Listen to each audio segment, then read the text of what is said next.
ប្រិយមិត្តស្ដាប់ជាទីមេត្រី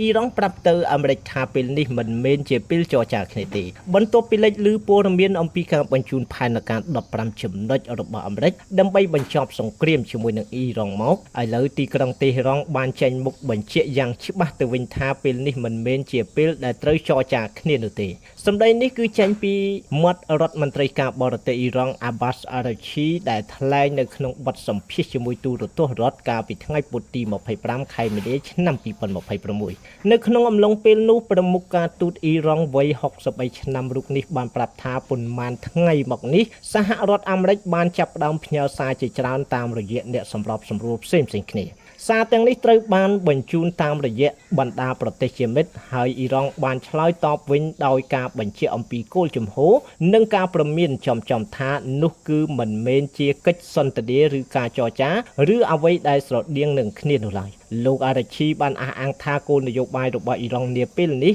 គឺបន្តការពារខ្លួនហើយឥឡូវពួកគេគ្មានបំណងចរចានោះទេនេះគឺជាសង្គ្រាមរបស់អ៊ីស្រាអែលប៉ុន្តែប្រជាជននៅក្នុងតំបន់និងប្រជាជនសហរដ្ឋអាមេរិកគឺជាអ្នកដែលត្រូវសងតម្លៃចំពោះសង្គ្រាមនេះ